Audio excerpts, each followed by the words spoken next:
जब आपने संन्यास लेने सोचा तो मन में ये आया कि यार आगे चल के कैसे घर चलेगा मेरा, क्या करना है, कि पैसे होंगे मेरे पास या नहीं होंगे। संन्यास लेने का नहीं सोचा। अध्यात्म में प्रवेश करते ना, सबसे पहले होती है दीक्षा। आपने जब दीक्षा ली तो ध्यान किया, अंदर दिव्य चक्षु खुला, ईश्वर का दर्शन किया। बहुत सारे लोग हैं वो भगवा पहन लेते हैं कि अरे बाबाओं को तो धंधा बढ़िया है, गाड़ियों में घूमते हैं, वो करते हैं। अगर हमारे जीवन में धर्म नहीं है, सिर्फ इतना सोच लीजिए कि आप गाड़ी से ट्रैवल कर रहे हैं, पशु पैदल चल रहा है, बस इतना डिफरेंस है। बच्चे पैदा कर लिए, परिवार पैदा कर लिया, अपना भोजन जुटा लिया, अपना पेट भर लिया, ये तो पशु भी कर रहे हैं ना। तो फिर जानवर और हमने में फर्क क्या है? जेलों में काम किए, लोगों को आध्यात्म से जोड़ा, लगता है कि हाँ मेरा वो काम सक्सेस रहा। बिल्कुल ये लगता है। कारण ये कि जब मैंने संन्यास लिया तो पहले दिन मेरे गुरुदेव ने मुझे कहा कि तुमने जेलों में सेवा संभालनी है, कंसिस्टेंसी इज द की। किसी भी काम को लगातार करते रहो ना तो पत्थर भी एक समय के बाद पिघल जाते हैं, और मैंने अपनी आंखों से हजारों पत्थर पिघलते हुए देखे। मुस्लिम की तो सब लोग कहते हैं कि हाँ लोगों को धर्म परिवर्तन कराते हैं मुसलमान।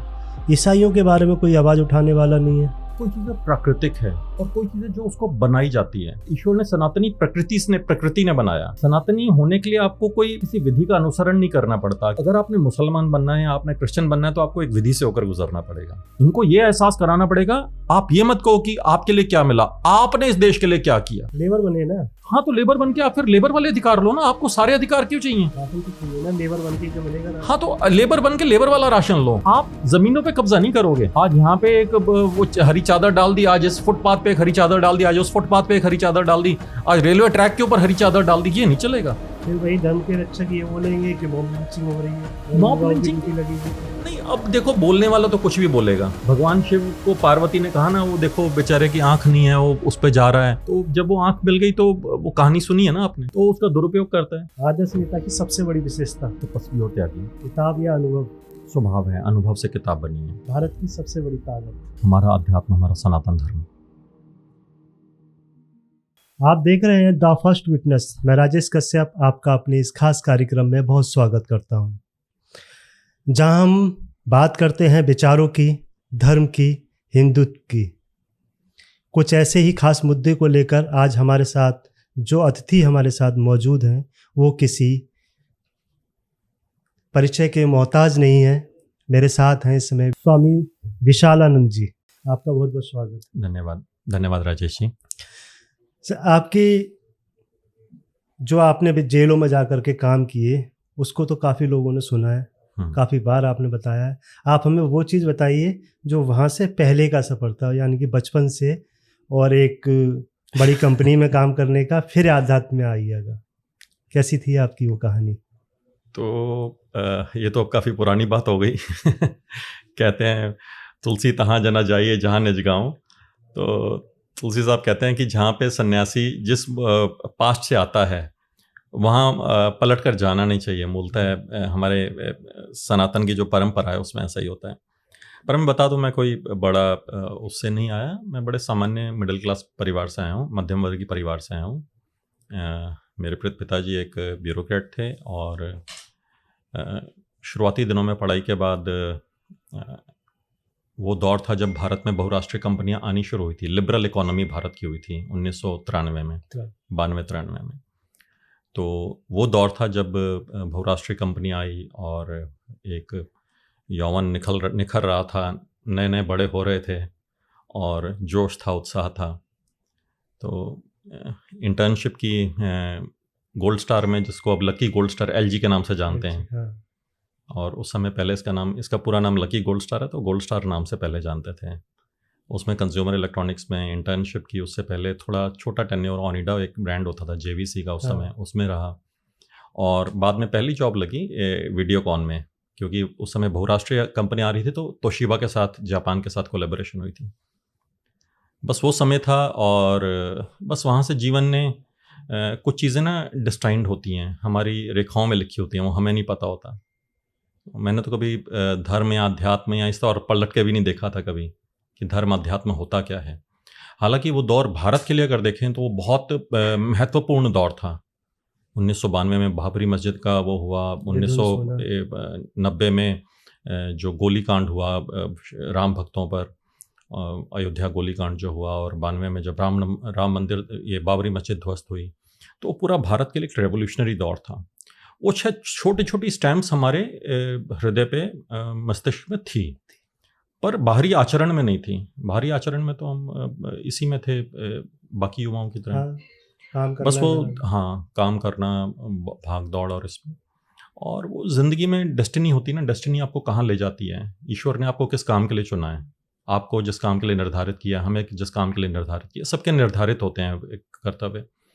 तो वहाँ से एक दौर शुरू हुआ 1996 में। 1993 में मेरे पिताजी गुरुदेव श्री आशुतोष महाराज जी के सानिध्य में आए, उन्होंने दीक्षा ली। उन्होंने कई बार कहा, पर मुझे उस चीज़ का कभी प्रभाव नहीं पड़ा। पर परिस्थितियाँ ऐसी बदली कि 1995 में मैं ऑफिस जा रहा था, तो रास्ते में पिताजी का ऑफिस होता था, मैं ओखला जाता था, उनका हौस खास में होता था, तो मैं उनको रास्ते में ड्रॉप कर देता था। तो उन्होंने एक दिन मुझे कहा कि बेटा ऐसे ऐसे ना, आज तिहाड़ जेल आश्रम के काम से जाना है, वहाँ पे सत्संग शुरू करना है, तो तिहाड़ जेल होते हुए चलेंगे। और मेरे को बिल्कुल कोई आइडिया नहीं है। मैंने कहा ठीक है, 10 मिनट वहाँ पे बस मुझे अपॉइंटमेंट लेनी है आईजी से, अपॉइंटमेंट लेके फिर आगे चलते हैं। और मैंने कहा ठीक है। पहली बार मैं किसी यूनिफॉर्म्ड या फोर्सेस के कैंपस में प्रवेश किया था, और मुझे नहीं पता था मेरी डेस्टिनी यहीं लिखी हुई है। बस 1995 का समय था, गए, उन्होंने आधा घंटा अंदर लगाया, पर उससे पहले उन्होंने मुझे कहा कि रास्ते में विकासपुरी एक स्थान था, पीतमपुरा से जब तिहाड़ जाओ तो रास्ते में विकासपुरी था। विकासपुरी में आश्रम का संस्थान का छोटा सा आश्रम था, वहाँ पे गुरुदेव श्री आशुतोष महाराज जी रुके हुए थे। उन्होंने कहा जा तो रहे हैं, रास्ते में विकासपुरी, 10 मिनट महाराज जी के दर्शन करते, उनसे आशीर्वाद ले लें। और उस समय मैं नाराज़ हो गया था कि मेरा ऑफिस का टाइम है, आप क्या कर रहे हो, मजाक कर रहे हो मेरे साथ। तो जैसे बाप बेटे का चलता है, बिल्कुल वही हुआ। फिर भी उन्होंने जिद की, हाँ मुझे जल्दी जाने दो, ऑफिस टाइम से पहुंचना है। उन्होंने जिद की, मैं चला गया 10 मिनट के लिए। ऊपर गए आश्रम में, बाहर बालकनी में गुरुदेव बैठे हुए थे, वो आए कमरे से, अपने आसन में बैठे, सबने प्रणाम किया, मैंने भी प्रणाम किया, और मुझे कोई इंटरेस्ट नहीं है।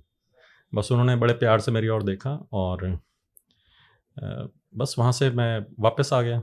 जेल गए, जेल में उन्होंने अपनी अपॉइंटमेंट ली, वो खुश थे कि चलो समय मिल गया आईजी से, और फिर वहाँ से हम अपना सफ़र में आगे निकल गए। मैं अपने ऑफिस चला गया, और बात आई गई होगी, ख़त्म कहानी। मतलब वो मैं ये जानना चाह रहा हूँ, वो ऐसी कौन सी घटना थी जो आपके मन को परिवर्तित कर दिया? तो वो उसके 1 साल बाद हुई। अच्छा। वो घटना उसके 1 साल बाद हुई। अब 1995 में जब इन्होंने संस्थान के लिए अपॉइंटमेंट ली, संस्थान ने जाकर मीटिंग की, संस्थान के पदाधिकारियों ने, जिसमें मेरे पिताजी भी थे, और 1995 में आध्यात्मिक कार्यक्रम शुरू हो गए। और मुझे उसमें कोई इंटरेस्ट नहीं है, कहाँ पे क्या हो रहा है, किसी शहर में कोई बच्चा रो रहा है या कोई किसी की नौकरी लग रही है, कुछ हो रहा है, मेरे को क्या प्रभाव पड़ रहा है। तो ऐसी संस्थान में क्या हो रहा है, मुझे क्या प्रभाव पड़ रहा है मेरी ज़िंदगी में। तो 1996 में परिस्थितियाँ बदली, जब हमारे घर के पास संस्थान का एक कार्यक्रम हो रहा था, और वहाँ पे कुछ टेक्निकल वो आए, प्रॉब्लम्स आई। तो उन्होंने मुझे बुलाया कि बेटा एक बार चलेगा, वहाँ पे कुछ इशू आ रहा है। मैं बस वैसे ही घूमने गया कि चलो मैं देख आता हूँ, साधु सन्यासियों का है, हेल्प कर देनी चाहिए। वहाँ जाकर देखा तो जब लोगों को सेवा भाव से काम करते देखा, जब सारी चीज़ें करते देखा, दैट वाज द ट्रिगर कि यहाँ पे इंजीनियर भी हैं, यहाँ पे एक एसीपी हैं जो रात को 2 बजे उठ के टेंट लगा रहे हैं अपनी ड्यूटी छोड़कर, मतलब ड्यूटी से घर आके रात को। यहाँ पे डीडीए के जेई हैं, यहाँ पे एग्जीक्यूटिव इंजीनियर हैं डीडीए के, यहाँ पे एक डॉक्टर भी हैं, एक सब अलग अलग प्रोफेशन के लोग हैं, एक बिजनेसमैन है, सब अलग अलग प्रोफेशन से, और वो रात को सेवाएं कर रहे हैं। क्यों कर रहे हैं? क्योंकि अगले दिन से 2 दिन बाद वहाँ पे कार्यक्रम शुरू होना है। अब मुझे वो लोगों का जो निष्काम भाव से सेवा करने का वो था ना, वो अच्छा लगा। मैं अगले दिन दोबारा गया, तीसरे दिन दोबारा गया। वो 9 दिन का कार्यक्रम था, और उधर इतनी बरसात हुई, कार्यक्रम तो सफल नहीं रहा, पर वो अंतर हृदय को बदल गया, लोगों की भावनाओं को, लोगों के संघर्ष को, कि इतनी बरसात और इतने उसके बाद भी उनके अंदर सिर्फ एक जुनून था। पूरा पंडाल पानी से भर गया, उन्होंने कार की छत पे बैठ के कार्यक्रम किया, प्रवचन किया एक स्वामी जी ने। हाँ, और मैंने कहा यार ये जुनून कैसे आएगा।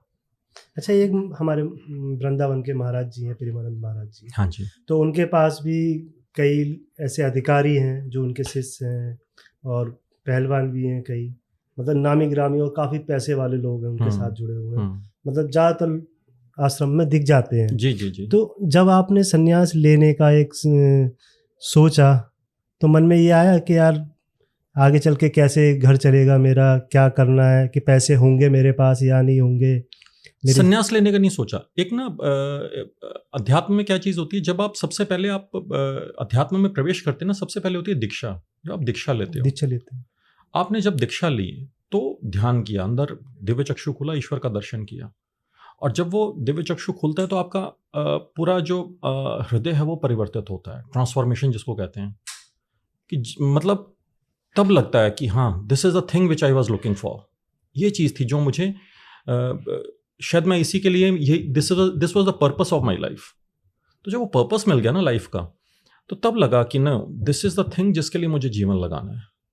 ऐसा नहीं है कि पहले दिन गए और सब अच्छा लगा और मैंने कहा नहीं मुझे सन्यासी बनना है। वो तो पलायनवाद हो गया, वो तो समाज से जिम्मेवारियों से भागना हो गया।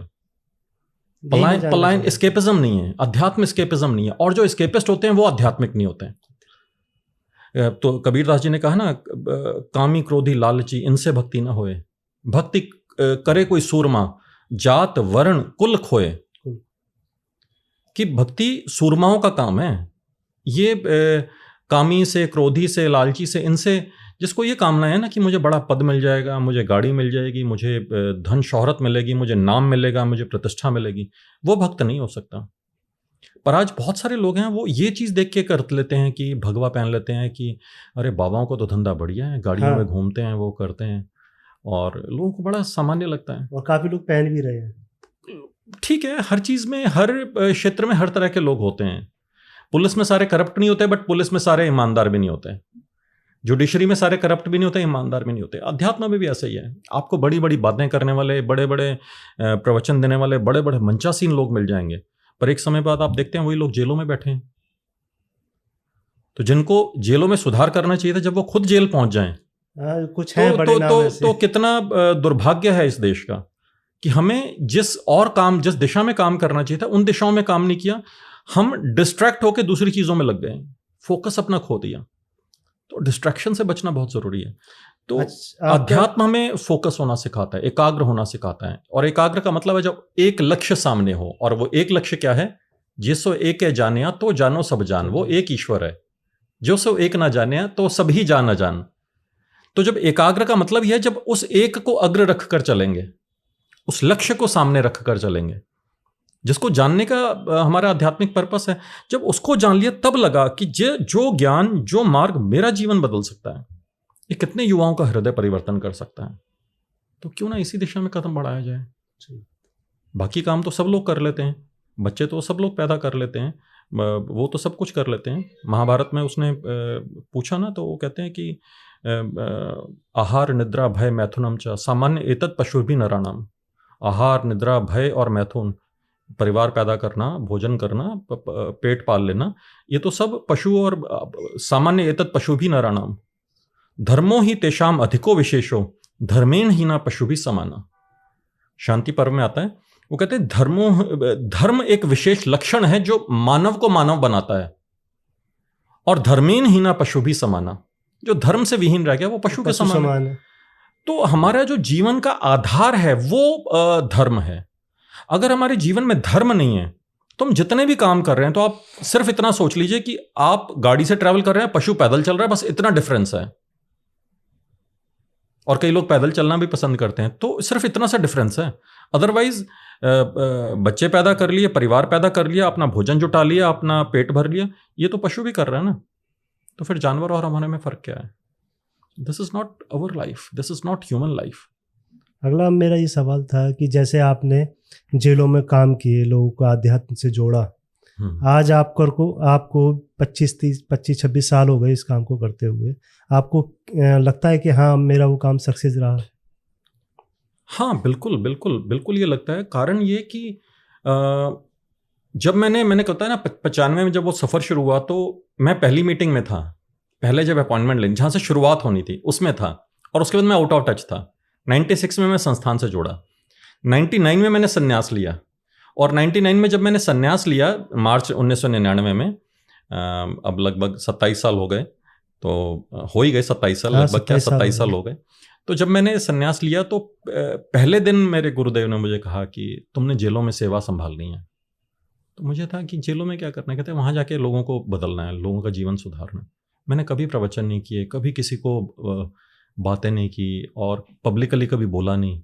पहले दिन बस ये ड्यूटी लग गई। अब वहाँ गया तो मैंने एक स्वामी जी को साथ, मैंने कहा आप साथ चलना, मैं अकेले नहीं जाऊँगा। तो पहली बार एक मेरे से सीनियर थे वरिष्ठ स्वामी जी, वो अब नहीं है, देहावसान हो गया उनका, तो मैं उनके साथ गया और मैं बस चुपचाप मैंने उन सबको देखा और मैं आंखें बंद करके बैठ गया। मैं सिर्फ आंखें बंद करके बैठ रहा और मुझे कुछ नहीं हो रहा था। फिर उन्होंने बोला कि ये ऐसे ऐसे हमारे आश्रम से हैं, अभी नए नए आए हैं। और मैंने बस आंख खोली, सबके सामने हाथ जोड़े और फिर आंख बंद करके बैठ गया। और वो दिन था और फिर धीरे धीरे धीरे धीरे प्रयास शुरू हुए, सब कुछ करते गए और एक एक करके कंसिस्टेंसी इज द की। मैं ये चीज़ कहना चाहूँगा, किसी भी काम को लगातार करते रहो ना। रस्सी भी जब लगातार चलती रहती है ना तो वो उसको घिस देती है। रस्सी अब तीर से हाँ, सिर पे पड़। हाँ, तो वो लगातार अगर करते रहो तो परिवर्तन आता ही आता है। प्लस आपको सिर्फ लगातार करने से कंसिस्टेंसी नहीं, आपको विधि भी पता होनी चाहिए कि आपने लेकर कहाँ जाना है, आपने किस दिशा में लेकर जाना है। तो जब आपको लक्ष्य पता है किस दिशा में उनको लेकर जाना है, आपको डायरेक्शन पता है किस दिशा में लेकर जाना है और आप लगातार कर रहे हैं, तो पत्थर भी एक समय के बाद पिघल जाते हैं। और मैंने अपनी आंखों से हजारों पत्थर पिघलते हुए देखे हैं। ऐसे हार्डन लोग जो पाषाण हृदय थे, उनका हृदय बदलते देखा है। अच्छा गुरुजी, आध्यात्म की बात चल रही है तो एक धर्म में काफ़ी होता है कि कोई हिंदू से मुसलमान बनना है तो कोई हिंदू से क्रिश्चियन बनना है। ईसाई धर्म भी लोग अपना रहे हैं। अब उनका क्या लालच है, लोगों को कैसे वर्गलाया जाता है, वो तो वही जानते होंगे जिनको बदला गया। छत्तीसगढ़, मध्य प्रदेश, जितने भी सीमावर्ती राज्य, सब जगह ऐसे देखा जाता है। मुस्लिम की तो सब लोग कहते हैं कि हाँ, लोगों को धर्म परिवर्तन कराते हैं मुसलमान। ईसाइयों के बारे में कोई आवाज़ उठाने वाला नहीं है। आदिवासी देखो, छत्तीसगढ़ में कितने आदिवासी गांव आज ईसाई बन गए। और एक सवाल इसी में है कि आज युवाओं को सनातन से जोड़ने के लिए हमें क्या करना चाहिए? मैंने इसकी बड़ी सिंपल सी एक वो चीज़ देता हूँ। कोई चीज़ें प्राकृतिक है और कोई चीज़ें जो उसको बनाई जाती है। सनातन व्यक्ति ने, ईश्वर ने सनातनी प्रकृति ने बनाया। सनातनी होने के लिए आपको कोई किसी विधि का अनुसरण नहीं करना पड़ता कि आप मंदिर में गए, आपने फला अनुष्ठान किया, उसके बाद आप सनातनी हुए। परंतु अगर आपने मुसलमान बनना है, आपने क्रिश्चियन बनना है, तो आपको एक विधि से होकर गुजरना पड़ेगा, है कि नहीं है? सही बात। इसलिए जो प्रकृति ने आपको बनाया वो सनातनी बनाया। प्रकृति ने सबको सनातनी बनाया। सनातनी व्यक्ति स्वभाव से होता है, बाकी चीजें आर्टिफिशियली ऊपर थोपी जाती हैं।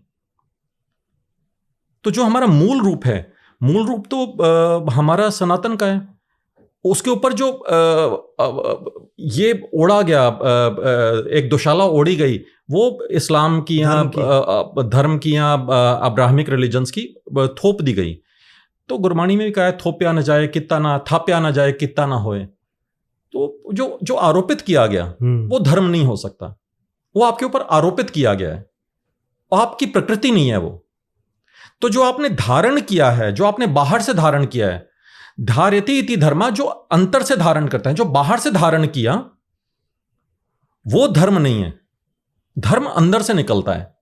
मतलब आप एक चीज को बाहर से डालते हैं। एक चीज है बीज को आपने जमीन में डाला, वो अपने आप प्रस्फुटित हुआ, और एक चीज है आपने एक बाहर से आर्टिफिशियल पौधा लगा दिया, तो आर्टिफिशियल पौधा फलित नहीं होगा, रिजल्ट नहीं देगा।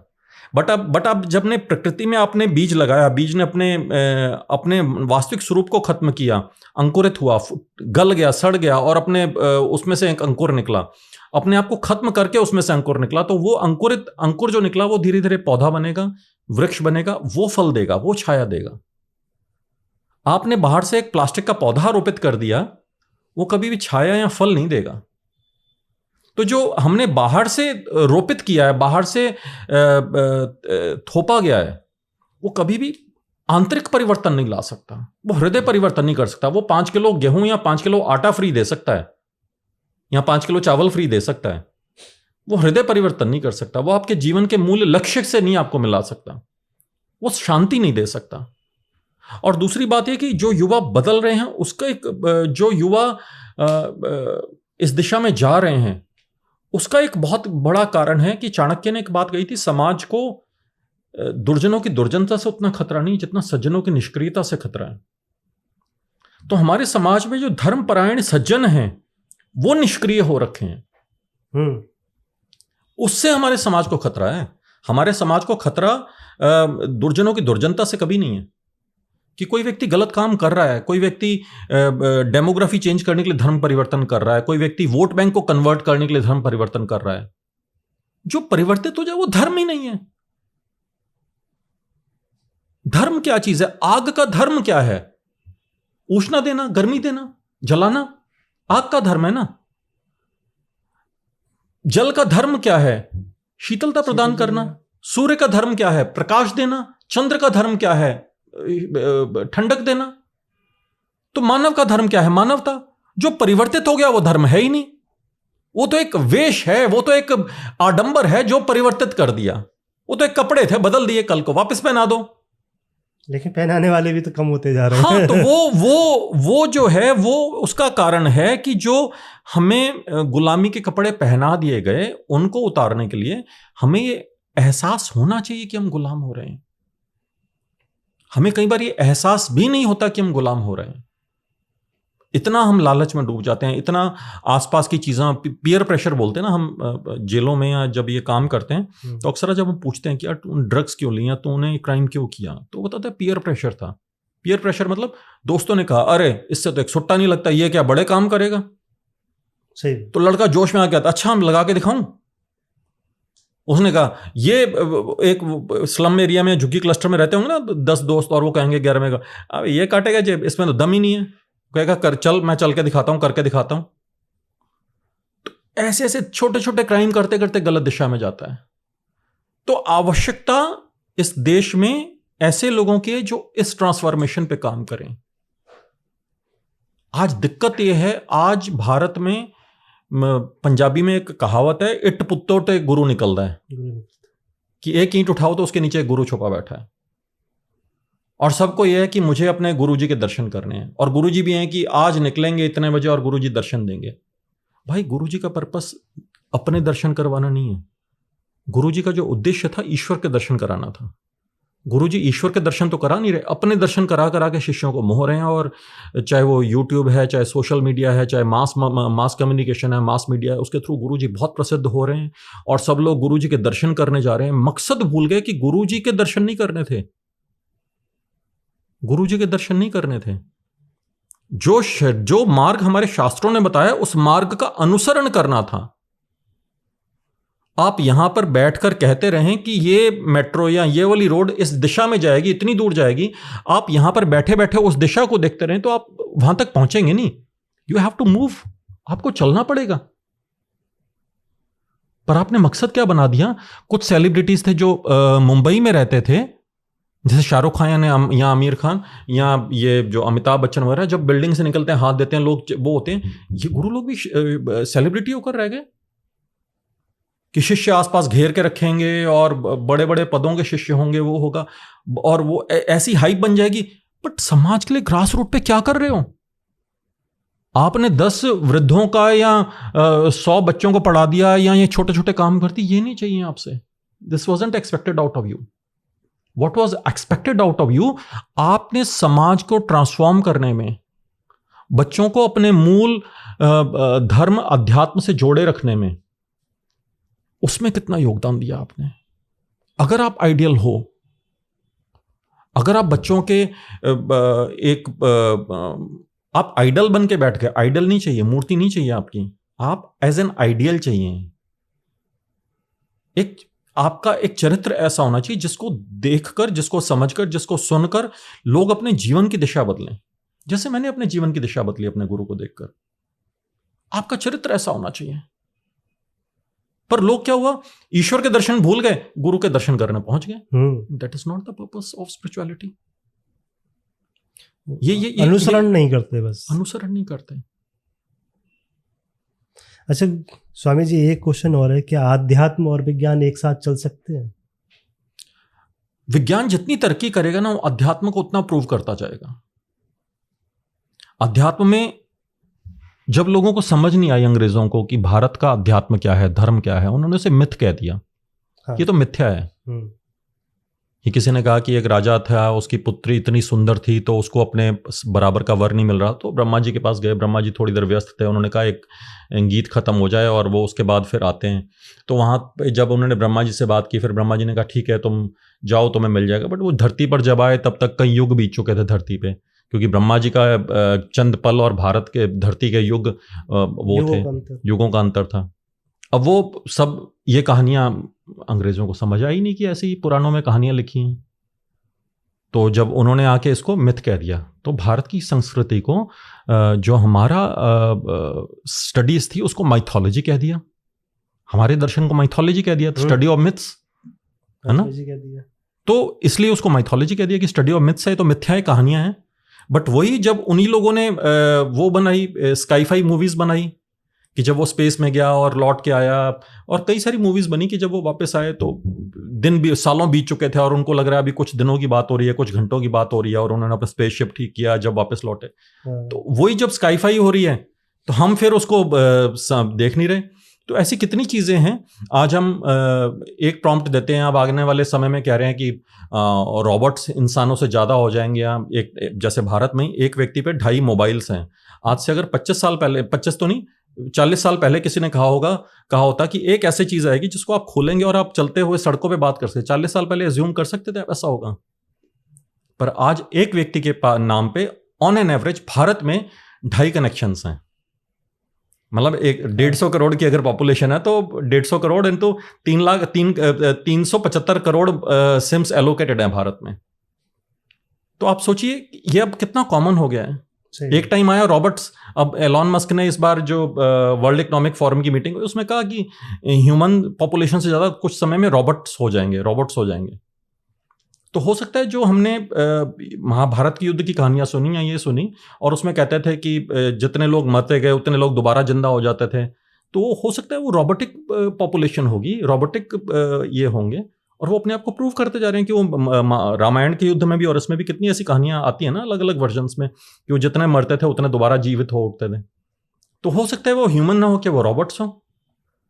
और उस समय जो वेपन ऑफ मास डिस्ट्रक्शन था, आज हम उसे एटॉमिक बॉम्ब्स और ये कहते हैं। जब उन्होंने शक्ति छोड़ने की बात की लक्ष्मण ने कि इस पर शक्ति छोड़ दूं, तो उन्होंने कहा कि नहीं लक्ष्मण, अगर उसका आप इंग्लिश वर्जन सुनते हैं तो कहते हैं नहीं, शक्ति ब्रह्मास्त्र अगर तुम छोड़ते हो तो ये वेपन ऑफ मास डिस्ट्रक्शन है। WMD क्लियर लिखा हुआ है रामायण में, उसको आप इंग्लिश, अब तो यही आ गया, यही से आप ट्रांसलेट बहुत आसानी से कर सकते हैं। तो प्रॉपर लिखा हुआ है, this is weapon of mass destruction. Mass destruction के वेपन्स क्या हैं? एटॉमिक बॉम्ब्स हैं, न्यूक्लियर बॉम्ब्स हैं और हाइड्रोजन बॉम्ब्स हैं। जो पहले अग्निबाण हुआ करते, जो अग्निबाण और ब्रह्मास्त्र, हाँ, ये सब होते थे। तो ये सब चीजें उतनी ही पहले होता था कि एक ऋषि ने एक मंत्र बोला और ऐसा कुछ हो गया और लोग कहते थे पागल हो क्या, मजाक है। अब आप एक प्रॉम्प्ट देके कर नहीं देते? कर देते हैं। कुछ समय बाद अभी तो प्रॉम्प्ट देके इन टेक्स्ट फॉर्म आ रहा है, कल को वही प्रॉम्प्ट देके आपका रोबोट्स काम करेंगे। तो जितना ये साइंस डेवलप हो रही है उतने हमारे शास्त्र प्रमाणित होते जा रहे हैं। ये माइथोलॉजी नहीं है, दिस इज द फैक्चुअलॉजी। फैक्ट्स ये हैं, सत्य है, लेकिन लोग मानने को तैयार नहीं होते हैं, समझाना पड़ता है। क्योंकि जैसे जैसे ग्रो करेगा, जैसे जैसे डेवलप होगा, तब तब समझ आएगी कि, क्योंकि अब आप, बड़ी सिंपल सी बात है, आप देखो क्रिश्चियनिटी कितने 2000 साल पुरानी है। 250 साल पहले इनकी कौन सा ऐसा दिव्य चक्षु खुला कि इनकी सारी साइंटिफिक रिसर्चेस भारत में आने के बाद इन्होंने सारी, चाहे वो न्यूटन था, चाहे डाल्टन था, चाहे वो आइंस्टाइन था, चाहे वो गैलीलियो था, या जितने भी थे, इन्होंने पिछले 250 साल में सारी रिसर्चेस क्यों की? 1800 साल कहां से हो रहे थे ये लोग? 250 साल में इसलिए इनकी रिसर्चेस आई क्योंकि 350 साल पहले भारत आए। हाँ, भारत आए, भारत के ब्राह्मणों से, भारत के आश्रमों से। और भारत आश्रम हम क्या सोचते हैं, फूस की कुटिया होगी, वो का एक धोती पहना हुआ साधु। अरे प्रॉपर साइंटिस्ट थे भाई। ऋषि का अर्थ क्या है? रिसर्चर। मुनि का अर्थ क्या है? जो मनन करता है। थिंक टैंक्स जो आप चला रहे हो, आप मुनि हो। जो थिंक टैंक्स हैं वो मुनि हैं, जो थिंक टैंक्स चलाते हैं। ऋषि कौन है? जो रिसर्च करते हैं, और रिसर्च करने में जो उस पर मनन करते हैं। रिसर्चर और थिंक टैंक्स जो उसको फिर आगे पॉलिसी में कैसा लाया जाए, वो लोग ऋषि मुनि हैं। हमने आश्रम की वो क्या बना दी अवधारणा की, एक वो बूढ़ा सा साधु है, सफेद दाढ़ी बाल वाला, ऊपर जटाएं बांध रखी हैं, धोती पहनी हुई है, अर्धनग्न, उसमें वो बैठ के ध्यान कर रहा है, मंत्र पढ़ रहा है, वो पढ़ रहा है। अरे प्रॉपर, देवर प्रॉपर साइंटिस्ट। इसलिए हमने जब वो की, जब नाम भी इनके थे, तो अणु की जिसने खोज की उसका नाम था कर्णाद। हो सकता है ये उस समय डेजिग्नेशन होगी कि जिसने, जो अणु पे कर रहे हैं, जैसे हम बायोलॉजिस्ट कह देते हैं, जैसे हम जूलॉजिस्ट कह देते हैं, जैसे हम केमिस्ट कह देते हैं। तो जो उस समय के वैज्ञानिक थे उनकी डेजिग्नेशन होगी है। जैसे व्यास कौन है? व्यास कोई एक, हम कहते हैं ना गुरु व्यास जी ने, वेद व्यास जी ने कहा, व्यास कोई एक व्यक्ति नहीं थे, एक परंपरा थी। जो उस गद्दी पे, व्यास गद्दी पे बैठ रहे थे, वो वेद व्यास थे। क्योंकि उन्होंने वेद भी लिखे, तो उन्होंने महाभारत भी लिखी, तो अलग अलग युगों में उन्होंने अलग अलग शास्त्र लिखे, तो इतने युग तक तो एक व्यक्ति तो नहीं जीवित रह सकता। वो एक परंपरा, जैसे शंकराचार्य हैं, परंपरा है, परंपरा, एक डेजिग्नेशन है। वाइस चांसलर एक नाम नहीं है, वाइस चांसलर एक डेजिग्नेशन है। तो कणाद थे जिन्होंने कण की खोज की, आदिकाल से जो कण चला रहा है, एटम, जिन्होंने एटम की खोज की, वो कणाद हैं। और ऐसे कितने सारे ऐसे ऋषि हैं जिनके नाम से उनकी खोज जुड़ी हुई है। सही बात, नाम से खोज जुड़ी हुई है कई ऋषि। अच्छा, आपके अनुसार जो मंदिर अब भारत के अंदर सरकार के अधीन होते जा रहे हैं, या फिर हमारे जो गली मोहल्लों के जो मंदिर हैं उनका जीर्णोद्धार नहीं हो रहा, काफ़ी ऐसे मंदिर हैं काफ़ी साल पुराने, 200 साल 400 साल पुराने हैं, लोग उन पे उसी तरीके से अपने धर्म के हिसाब से भी पूजा नहीं करते, ना उनकी देखभाल करते हैं। और दूसरा क्वेश्चन सबसे बड़ा ये है कि आप किस दृष्टि से देखते हैं जो अब मंदिर, बड़े मंदिर जो सरकार के हाथ में जा रहे हैं, होने चाहिए या नहीं? देखिए, इसमें ना अभी के हिसाब से मुझे लगता है एक मध्यम मार्ग निकलना चाहिए। हम किसी चीज़ को बिल्कुल प्राइवेटाइज कर देंगे, वो भी नुकसानदायक है। बिल्कुल सरकार के हाथ से निकाल लेंगे, क्योंकि समाज में गिद्ध भी बहुत बैठे हुए नजर गड़ा के, उनको दिख रहा है कि इन मंदिरों में इतनी डोनेशन आती है, इतना सब आता है। परंतु तिरुपति में आपने देखा, एनिमल फैट युक्त घी बांटा, घी प्रयोग किया जा रहा था जो पाम ऑयल से बना है, और उसमें सिंथेटिक फ्लेवर्स डाले हुए हैं। और वो क्या हो रहा है? क्योंकि सरकार के अधीन है वहाँ पे। और उस बोर्ड में टीटीडी जो है, तिरुपति तिरुमला डेवलपमेंट बोर्ड, उसमें देवस्थानम डेवलपमेंट बोर्ड, और उसमें क्रिश्चियंस भी हैं उस बोर्ड में, जिनका कोई मतलब ही नहीं है। जिस सिटी में, जिस टाउन में लिखा हुआ है नॉन हिंदूज नॉट अलाउड, उस बोर्ड में नॉन हिंदूज क्यों हैं? अब अभी हाल ही में जब ये कश्मीर का पहलगाम अटैक हुआ, तो लोगों की आंखें खुली और पता चला कि जो वैष्णो देवी श्राइन बोर्ड जो कॉलेज चला रहा है, मेडिकल कॉलेज, उसमें 80% सीट्स कश्मीरी मुसलमानों के लिए रिजर्व्ड हैं। क्या हो रहा है? ये मजाक हो रहा है क्या? कितनी चीजें ऐसी इस देश में हैं जो अभी पब्लिक डोमेन में नहीं आई हैं। अगर ये कहा जाता है कि जितनी पॉपुलेशन उतना अधिकार, तो भाई जितनी, फिर मुझे लगता है ऐसा होना चाहिए कि जितनी जिसकी कंट्रीब्यूशन उतना उसका अधिकार। कंट्रीब्यूशन तो आपने करना नहीं, परंतु आपको अधिकार सारे चाहिए। और इसीलिए जब हम विकास की बात करते हैं ना, तो हमें बात अधिकारों की नहीं करनी, बात हमें कर्तव्यों की करनी है। हमें अधिकार पथ नहीं, हमें कर्तव्य पथ चाहिए। कि हम तो अपने कर्तव्य देख लेते हैं, उनको सिर्फ अधिकार चाहिए। एक्टिविज्म, परिवर्तन कभी भी अधिकारों से नहीं आता, कर्तव्य से आता है। और कर्तव्य बोध बहुत जरूरी है। इस देश में जो लोग सेकंड लार्जेस्ट पॉपुलेशन है इस देश की, वो अपने आप को इस देश में माइनॉरिटी बताते हैं, जो सेकंड लार्जेस्ट हैं। और जो एक सिख कम्युनिटी है जो आधे % से भी कम है, या जैन कम्युनिटी जो आधे % से भी, सिख कम्युनिटी 2% है, जैन कम्युनिटी आधा % है, उन्होंने कभी अपने अधिकारों की बात नहीं की। वो तो हमेशा सेवाओं में लगे रहते हैं। हम और क्या कंट्रीब्यूट कर सकते हैं, और क्या कर सकते हैं इस देश के लिए, इस समाज के लिए, इस अपने धर्म को बचाने के लिए। इसलिए परंतु जो कंट्रीब्यूट नहीं कर रहा, जो सेकंड लार्जेस्ट मेजॉरिटी है इस देश की, वो हमेशा अपने अधिकारों के लिए लड़ती रहती है। हमें ये नहीं मिला, हमें ये नहीं मिला, हमें ऐसा नहीं मिला, हमारे साथ वो हो रहा है। तो ये एक बहुत बड़ा षड्यंत्र है। हमें इनकी बातों में नहीं आना, क्योंकि हमारे सामने जो रोल मॉडल हैं, सनातन धर्म में जो रोल मॉडल हैं, वो हैं हमारे सामने जैन हैं, हमारे देश के बुद्ध हैं, हमारे देश के सिख हैं, वो हमारे रोल मॉडल हैं। उनको देखो, उन्होंने कभी किसी अधिकार की बात नहीं की। परंतु जो कन्वर्ट कर रहे हैं, जो ब्रह्म को मानते नहीं, जो अब्राहमिक अपने आप को कहते हैं, अब्रह्म, जो ब्रह्म के अस्तित्व को नहीं, जीव और ब्रह्म पर जो वो नहीं करते, वो अब्राहमिक रिलीजन अपने आप को कहते हैं, तो वो हर अधिकार की बात करेंगे। Ask them. अमेरिका के राष्ट्रपति हो ना, जॉर्ज एफ कैनेडी, उनका बहुत सही एक कथन था, ask not what the country has done for you, ask yourself what you have done for the country. इनको यह एहसास कराना पड़ेगा। आप ये मत कहो कि आपके लिए क्या मिला, आपने इस देश के लिए क्या किया। लेबर बने ना। हाँ, तो लेबर बन के आप फिर लेबर वाले अधिकार लो ना। आपको सारे अधिकार क्यों चाहिए? राशन तो चाहिए ना, लेबर बन के ही तो मिलेगा राशन। हाँ, तो लेबर बन के लेबर वाला राशन लो। आप जमीनों पे कब्जा नहीं करोगे, आज यहाँ पे एक वो हरी चादर डाल दी, आज इस फुटपाथ पे एक हरी चादर डाल दी, आज उस फुटपाथ पे एक हरी चादर डाल दी, आज रेलवे ट्रैक के ऊपर हरी चादर डाल दी, ये नहीं चलेगा। तो उन्हें देखेगा कौन, कंट्रोल कौन करेगा? यही तो मैं कह रहा हूं। इसीलिए हमें ऐसे युवा चाहिए, इन युवाओं को ड्यूटी लगानी पड़ेगी कि हमें ये नहीं बताना कि क्या ना करें, हमें अपने युवाओं को ये बताना है क्या करें। फिर वही धर्म के रक्षक ये बोलेंगे कि मॉब लिंचिंग हो रही है, अगर मॉब युवाओं की लिंचिंग ड्यूटी लगेगी तो। नहीं, अब देखो बोलने वाला तो कुछ भी बोलेगा। भगवान शिव को पार्वती ने कहा ना, वो देखो बेचारे की आंख नहीं है, वो उस पर जा रहा है, तो जब वो आंख मिल गई तो वो कहानी सुनी है ना आपने, तो उसका दुरुपयोग करता है, तो वो तो हमेशा रोने वाला तो हमेशा रोएगा। आप सारी जिंदगी बच्चा तो नहीं बन के रह सकता ना, माँ दूध तो नहीं पिला सकती ना सारी जिंदगी। उसे बोलो grow out of this things, अपनी जिम्मेवारियां संभालो। रोना नहीं है, रोना है तो बहुत सारे आसपास पड़ोसी मुल्क हैं, वहां पे जाओ, वहां देख लो आपके लोगों का क्या हाल है। जो आपने अभी उत्तर दिया उसी पे एक सवाल यही है, इसी में एक सवाल बनता है कि सनातन धर्म पे जो वैचारिक मतभेद होते हैं और गलत बातें लोग बोलते हैं, उस पर कैसे कंट्रोल पाया जा सकता है कि कई फिल्मों के माध्यम से सनातन को टारगेट किया गया?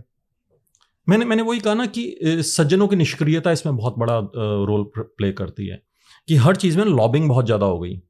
एक मैं थोड़े दिन पहले एक रील देख रहा था जो किसी फिल्म की थी कि सरकार इनकी है, लोग तो हमारे बैठे हैं, कुछ ऐसा करके वो डायलॉग था उसमें। तो सत्ता में चाहे ये लोग हैं, सरकार चाहे इन लोगों की है, बट लोग तो हमारे, सिस्टम तो हमारे हैं।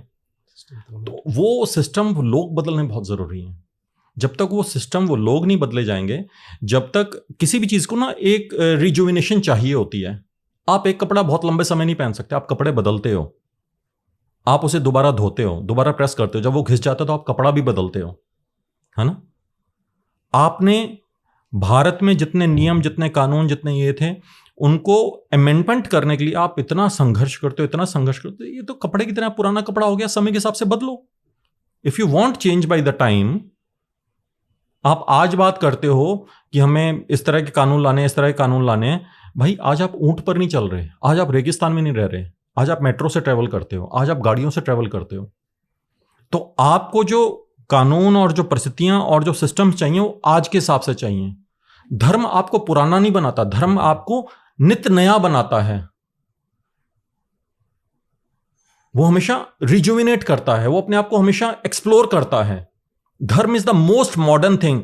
जब धर्म हमेशा वो है जो स्वयं भी इवॉल्व हुआ और उसने पूरी सोसाइटी को इवॉल्व किया, जिसने हमेशा, भारत वो देश रहा है जहां पे सनातन धर्म वो है जो हमेशा इवॉल्विंग रहा।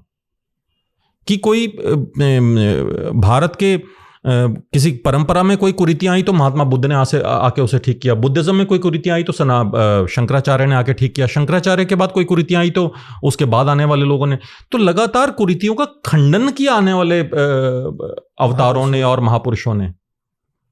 उन्होंने कुरीतियों को खत्म किया इस देश से। मतलब आप ये कहना चाह रहे हैं कि जो चीज़ें नई आ रही हैं लोगों को बदलना चाहिए, क्या संस्कृति को लेकर नहीं बदलना चाहिए? हम अपनी सनातन की संस्कृति होते जा रहे हैं नए बदलावों को लेकर के। सिविलाइजेशनल नहीं, वो इसलिए नहीं क्योंकि सिविलाइजेशनल वैल्यूज जो हैं वो हमारी जड़ की तरह हैं। हम बदल बाहर के कपड़े सकते हैं, आप अपनी अंतरात्मा नहीं बदल सकते। आप जड़ से विहीन एक वृक्ष को अगर कर दोगे तो वृक्ष सूख जाएगा। Then again you will have to plant a plastic tree, एक आर्टिफिशियल पेड़ लगाना, वृक्ष लगाना पड़ेगा, बट वो फल नहीं देगा। तो आप जो सिविलाइजेशनल वैल्यूज हैं, जो हमारा धर्म का मूल तत्व है, और धर्म क्या है, धर्म के लक्षण क्या है, दया, क्षमा, शील, संतोष, धैर्य। तो अगर आपने इन वैल्यूज को छोड़ दिया तो फिर क्या हो जाएगा? काम, क्रोध, लोभ, मोह, अहंकार, ये चीजें बढ़ेंगी समाज में, जो अधर्म के लक्षण हैं। तो आज कहते हैं ना क्या, धर्म निरपेक्ष। तो धर्म निरपेक्ष तो यही होता है ना कि जो जहां पे आपने धर्म हटा दिया, धर्म का आधार हटा दिया। धर्म की डेफिनेशन क्या है? The righteous duty, righteousness. धर्म मतलब राइटियस और ड्यूटी। मानव का अग्नि का धर्म जलाना है, जल का धर्म शीतलता प्रदान करना है, तो मानव का धर्म मानवता है। तो अगर आप मानवता के धर्म को त्याग देंगे, मानवता के लक्षण को त्याग देंगे, तो आप मानव नहीं है। सही बात है। You are human because of humanity, not because of the animal instincts. जो हमारी युवा पीढ़ी है भटक रही है, अपने धर्मों से, अपने कर्तव्यों से उनको हम कैसे ला सकते हैं उनके उसी सही पथ पर? भटक नहीं रही। दे आर बेसिकली, युवा ना इंक्विजिटिव होता है, जिज्ञासा होती है उसके अंदर, और वो जिज्ञासा में खोज करता है, और खोज करके हमें लगता है कि शायद वो भटक रहा है, पर वो खोज करके एक जनरेशन के बाद देखो, एक जनरेशन नहीं कहूंगा, कुछ समय के बाद वो वापस आता है। आज से कुछ समय पहले तक, आज से 3 साल 4 साल पहले तक हमने ये देखा था, और ये चीज़ मैंने अपने आश्रम में देखी। मेरे गुरुजी ने, हमारे आश्रम में जब मैंने दीक्षा ली, जब मैं जुड़ा, तो एक कार्यक्रम महाराज जी ने शुरू कराया, मेरे गुरुदेव श्री आशुतोष महाराज जी ने, जन्माष्टमी का, और उसमें पाश्चात्य धुनों पर भजन होते थे। तो हमारे अंदर ना बड़ा एक इंक्विजिटिवनेस थी कि महाराज जी आप ये पाश्चात्य धुनें चलाते हो और इससे बाहर के लोग नहीं कहेंगे कि ये है? मेरे कहते क्योंकि जिन युवाओं को जोड़ रहे हैं वो पाश्चात्य धुनें सुनना पसंद करते हैं, पर शब्द तो आध्यात्मिक हैं। आध्यात्मिक है। अब इनके जुबान पे क्या चढ़ रहे हैं? अब फिल्मी गानों की जगह ये आध्यात्मिक शब्द चढ़ रहे हैं उन्हीं धुनों पर।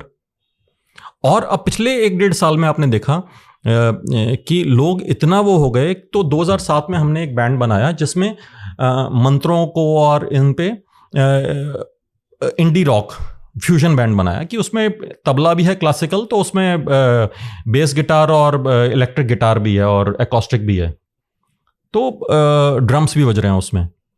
तो वो जब वो करते थे उसको देखा देखी इतने सारे नए बैंड्स बन गए, और आज लोग भजन क्लबिंग की तरफ जाने लगे हैं। 2 साल 3 साल पहले लोग बच्चे जा रहे थे क्लब्स में, पार्टीज में, नाइट आउट्स में।